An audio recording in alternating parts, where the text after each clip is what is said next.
So I'm like, oh, they're gonna do a whole, family. It makes sense. Gandhi, it's a proposal. Yeah. Hey, now there's pressure now. Now I must propose also. baby, yes. And now there's pressure now. Nkululeko on Cultr.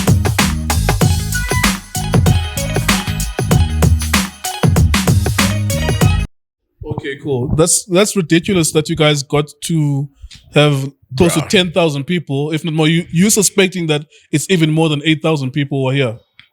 No, I'm saying people officially, obviously, the venue can hold 8,000 or whatever the number, but there's way more people who want to be here, could pay, and still say they want to be here. I know for a fact there's people outside who don't have tickets, but they just thought maybe, South Africa, Cultr is going to work. They'll find their way inside, you know what I mean?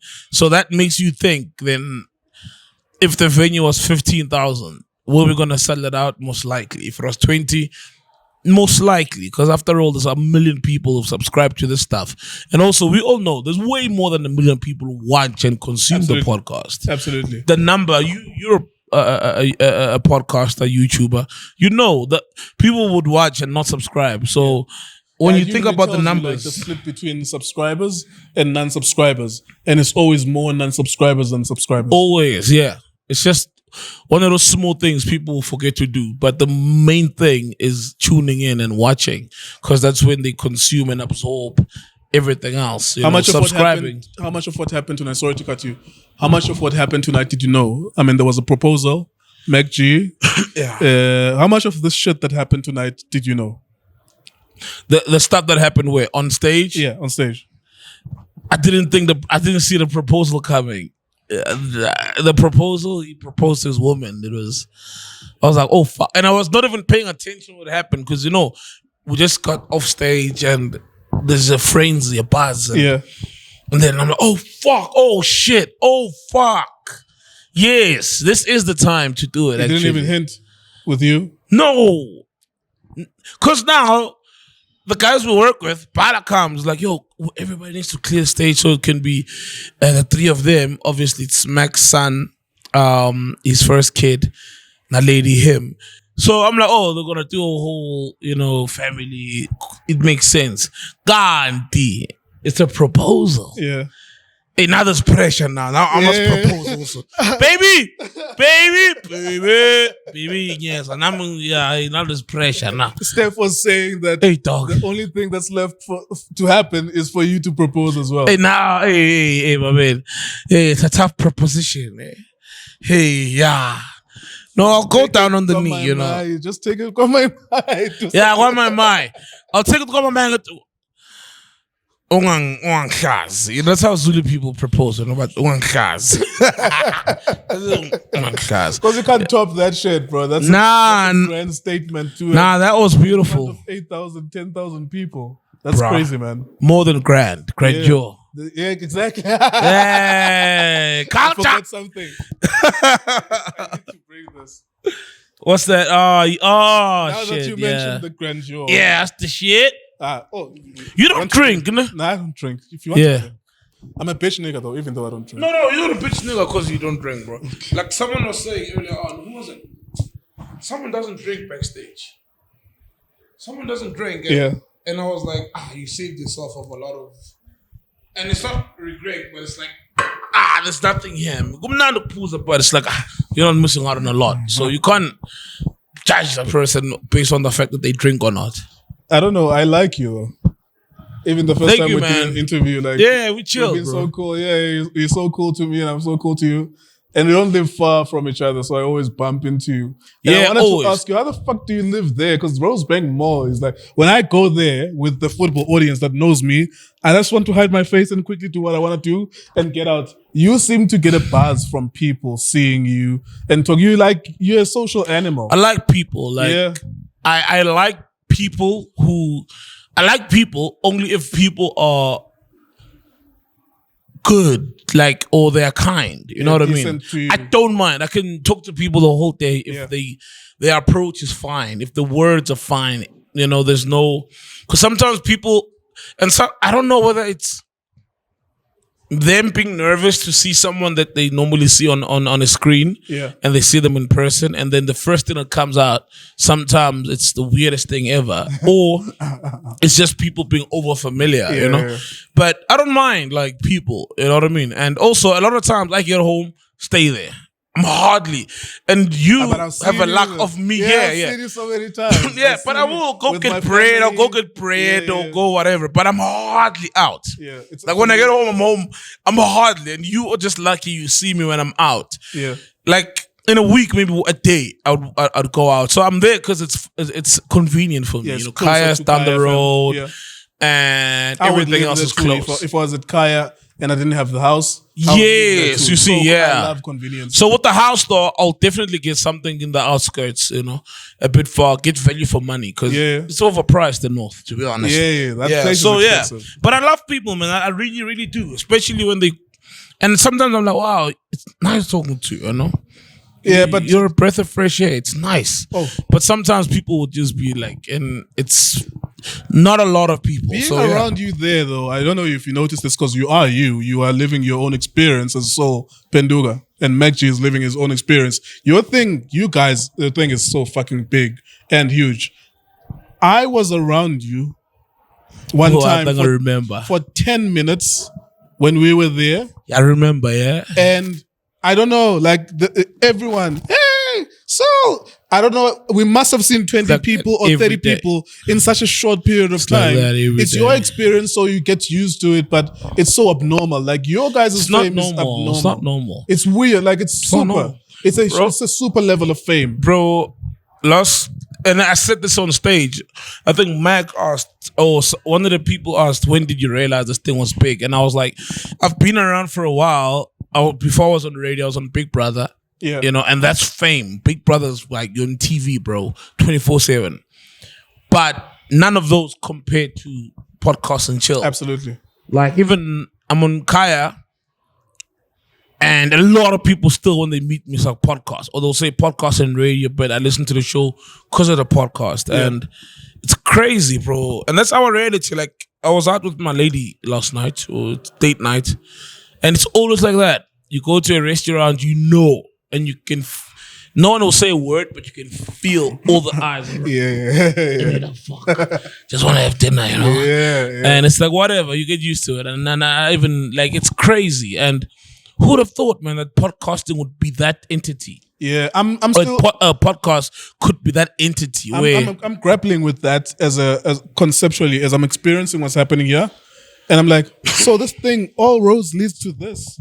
I know, and it's you weird. Don't like, I don't want to. Like, and Mac doesn't like it. I don't. It's not what we signed up for. Like I said, I appreciate people, you know, linking up with me and stuff, especially if the manner is decent. You know, hey, Sol, hey, cool. But sadly, sometimes when you do what you love, it brings things that you are not comfortable with, such as fame and attention and stuff. And you like, dude, we just sit and talk, you know?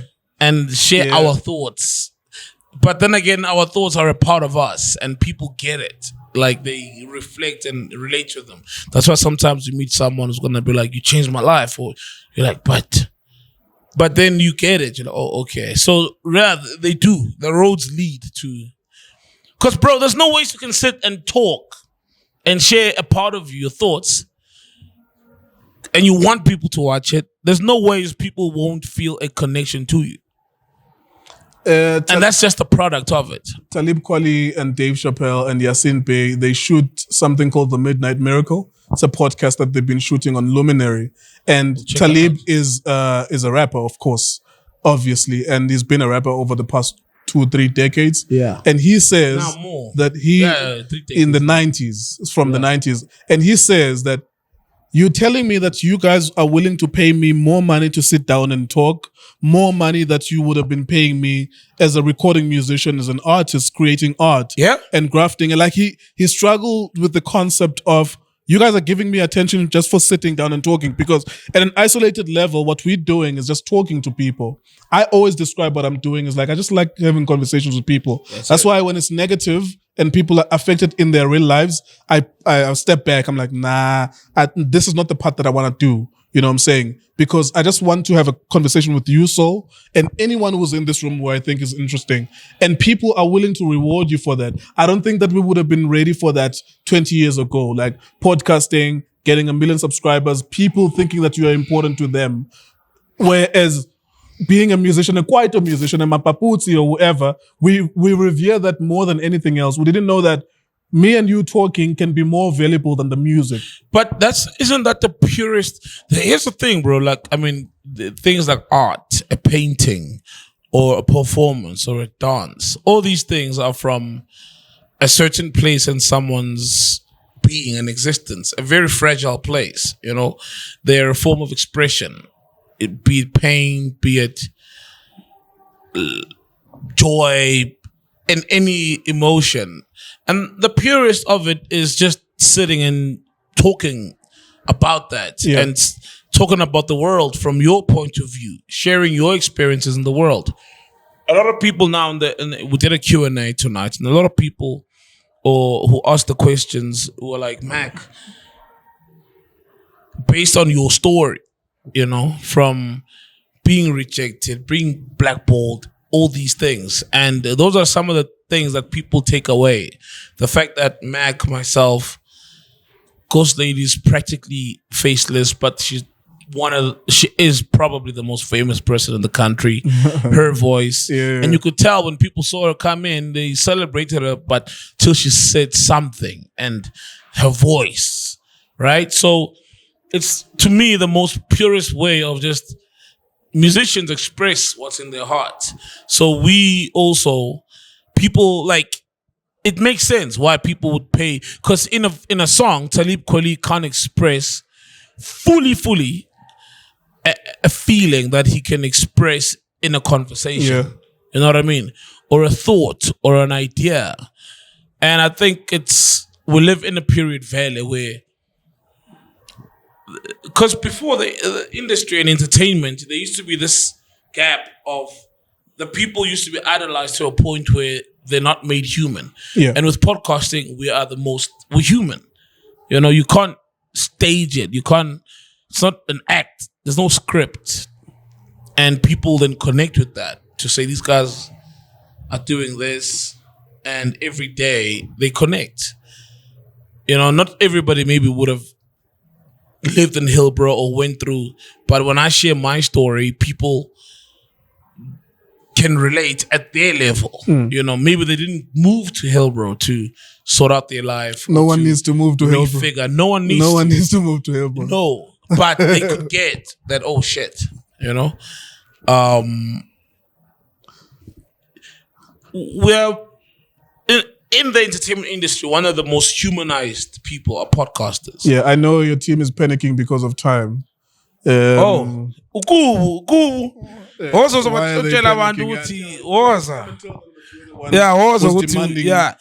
one who's cutting this thing. Come. Let them see your face so that when they're angry with me, come, bro. So that you can redirect your anger, not too fully. Because we're just chatting and getting started, man. No, he's still talking to someone there. They will talk for 30 more minutes. Yeah, for sure. I think the only thing is we then have an after party. And what time am I playing? And he has a radio show in the morning. So we need to do that quick. And I should have just told the people at Kaya that. You know, I thought about this thing of you working from what? From 6 till 9? In the morning, And you're also a DJ as well. Okay, indulge us for 15 or 20 more minutes. We'll see.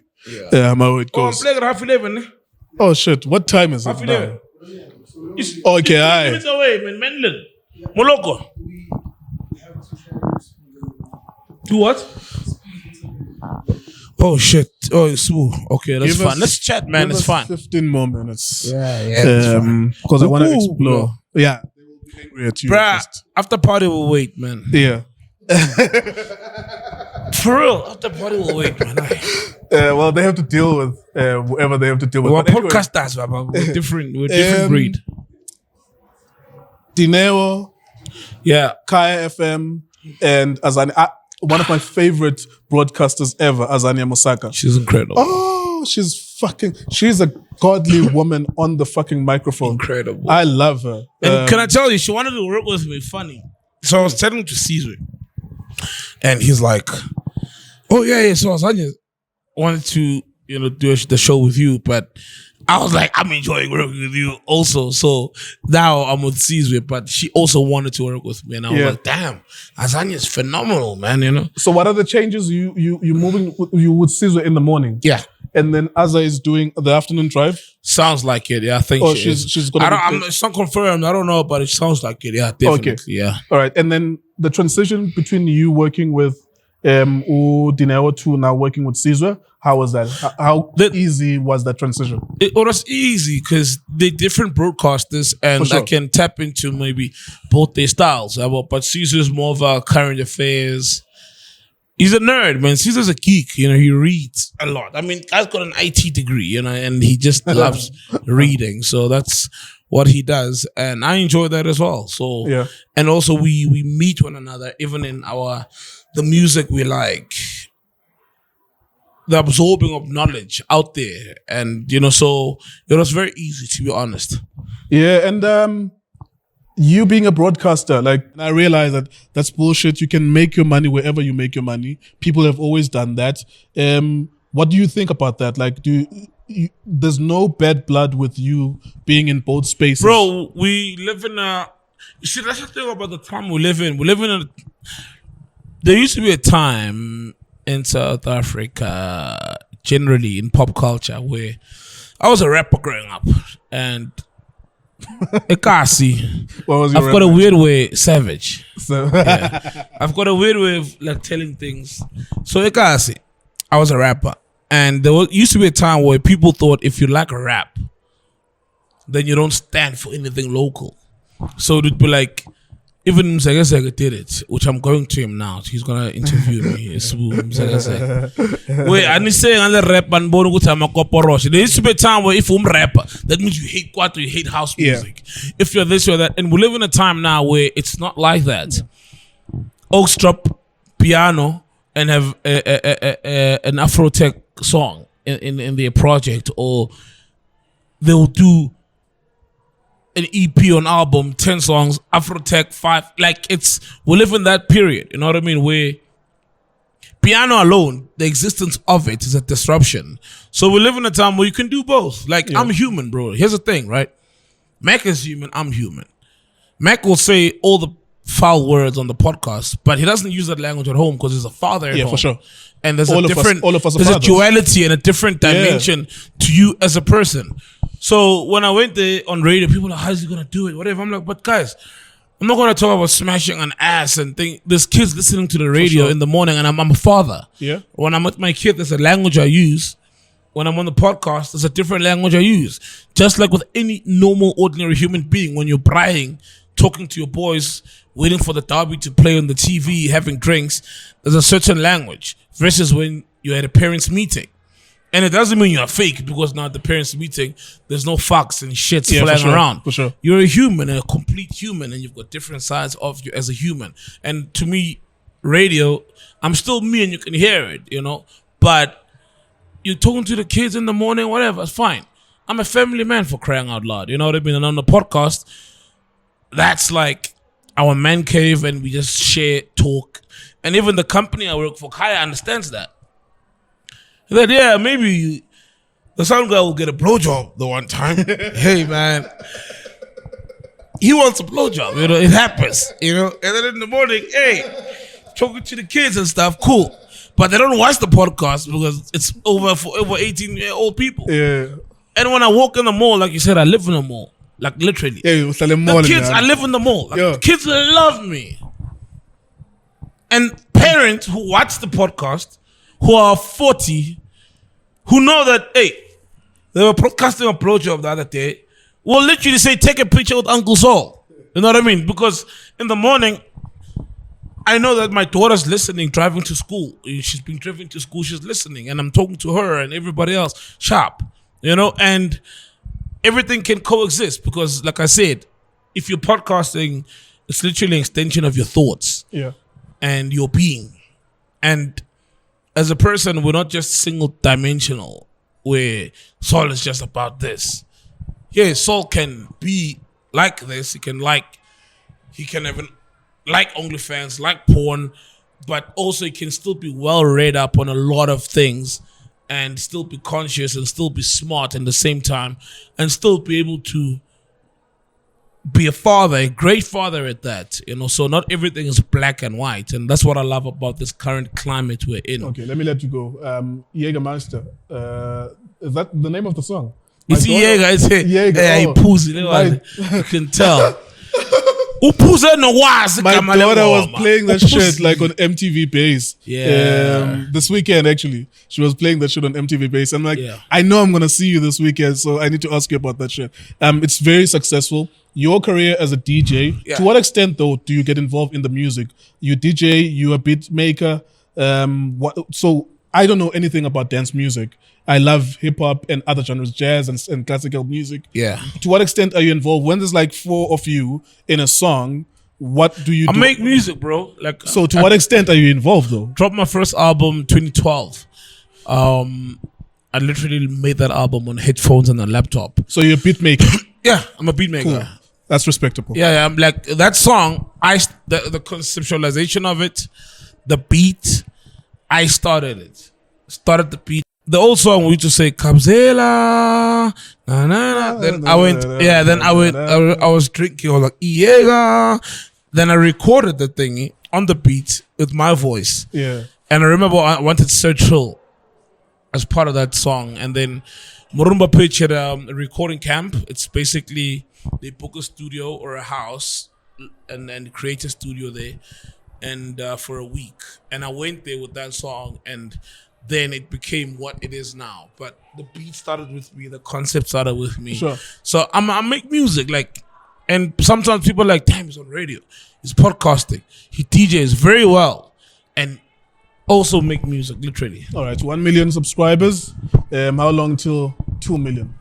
Realistically, we don't know, bro. If realistically, it's always realistically in a year. I think we'll get. Damn, that's ridiculous. In a year, bro. Like, given that you got to 1 million in 4 or 5 years, another million. But isn't that how? That's the phenomena of growth, right? It's like a lot of people who've made millions, money, literally. Yeah. It'll take you longer to get to maybe your the first million, versus because of momentum. Because of the momentum. For example, now I saw we're sitting on 1 million. I think 100,000 or something. But if you look at how long it took us to get to our first 100,000, and look at it. Yeah. How long it took us to get to 500,000 versus how long it took us to get to 1 million. Yeah. The gap always decreases between the 2 points I get you as you surge higher. Yeah. So, I think a year we could get to 2. But it will definitely be at a faster rate than the first million. The first million. Cool. It's always like that. All right. Thank you very much, my brother, man. Thanks, I really bro. appreciate it. Congratulations, man. well. Shout out on what you do. The reason we love what you do, bro. All right, 1 million subscribers. How long till 2 million? Realistically, we don't know, bro. If realistically, it's always realistically in a year. I think we'll get. Damn, that's ridiculous. In a year, bro. Like, given that you got to 1 million in 4 or 5 years, another million. But isn't that how? That's the phenomena of growth, right? It's like a lot of people who've made millions, money, literally. Yeah. It'll take you longer to get to maybe your first million versus because of momentum. Because of the momentum. For example, now I saw we're sitting on 1 million. I think 100,000 or something. But if you look at how long it took us to get to our first 100,000, and look at it. How long it took us to get to 500,000 versus how long it took us to get to 1 million. The gap always decreases between the 2 points I get you as you surge higher. Yeah. So, I think a year we could get to 2. but it will definitely be at a faster rate than the first million. The first million. Cool. It's always like that. All right, thank you very much, my brother. Man. Thanks, I really bro. appreciate it. Congratulations, man. Well. Shout out on what you do. Subscribers. The reason we love what you do, bro. You know, you're real, your realness, and like I said, that's what people connect to: the realness of the conversation, the thoughts, the ideas, the opinions. It's from a part of you. You share a part of you. Yeah. Let's do it, man. Let's record another hour. I don't know if people can see how big it is. Hey, Cultr. Cultr. Nkululeko